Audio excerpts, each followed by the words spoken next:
আমি আওয়ামী লীগ, আমি বিএনপি, আমি জাতীয় পার্টি, আমি জাসদ, আমি বাসী, সবগুলি পরে আগে আমার পরিচয় আমি একজন মুসলমান। এটা আমার ফার্স্ট পরিচয়।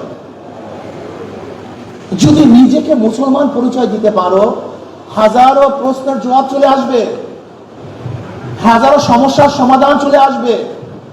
আর যতক্ষণ পর্যন্ত নিজের পরিচয় দিতে লজ্জা পাবা, ততক্ষণ পর্যন্ত হাজারো সমস্যা তোমাকে ঘিরে ধরবে, তুমি সমাধান পাবা না, পেতে পারো না। আসুন, সমস্যা কি? সমাজের সমস্যাটা কি? সমাজের সমস্যা হলো চুরি, ডাকাতি, দুর্নীতি, ধর্ষণ, অবিচার, অত্যাচার, সব কিছু আমাদের সমাজকে ঘিরে ফেলছে। এই কাজগুলি কারা করতেছে? দুর্নীতির সাথে কারা জড়িত? আমাদের দেশের 28 লক্ষ কোটি টাকা বিদেশে কারা পাচার করছে? আপনার পত্রিকা দেখেছেন, হেডলাইন এসছে, সকল শিক্ষিত চোর না, কিন্তু যারা চুরি করে সবাই শিক্ষিত। পত্রিকা আছে। আপনারা বলেন তো, 28 লক্ষ কোটি টাকা বিদেশে পাচার হয়ে গেছে, এর সাথে আমাদের কৃষক, শ্রমিক, মেহনতি মানুষ, কুলি, মজদুর, ডিসি, কাশি কেউ ছিল? একজন। কারা করছে? এই বড় বড় শিক্ষিত। তার মানে শিক্ষিত হয়েছে কিন্তু নীতি আদর্শ গ্রহণ করতে পারেনি, নীতিবান হয়নি, চরিত্র গঠন হয়নি।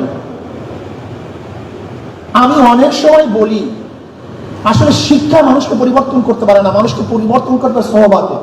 তাহলে কিভাবে? আবরার ফাহাদকে কারা হত্যা করেছে? বুয়েটের ছাত্ররা। তারা কারা? সর্বোচ্চ আপনাদের মধ্যে মেধাবী, এরা মেট্রিকে ভালো রেজাল্ট করছিল, আইএ ভালো রেজাল্ট ছিল, নয়তো ভর্তি হতে পারতেন বুয়েটে। এই ভালো ভালো ছাত্র বুয়েটে ভর্তি হওয়ার পরে কেন খুনি হইল? ওই সহবাদের কারণে। সাথী চুজ করতে ঠিক করে নেই, ভুল করছে, এই জন্য ভালো ছাত্র সে খুনি হয়ে গেছে। আজকে বাংলাদেশের হাজার হাজার কোটি কোটি টাকা লুটপাট কারা করতেছে? সব শিক্ষিতরা। তার মানে এরা শিক্ষিত হয়েছে কিন্তু আদর্শবান হয়নি, নীতিবান হয় না, চরিত্রবান হয়নি। কোন শিক্ষায় মানুষকে আদর্শবান করতে পারে না।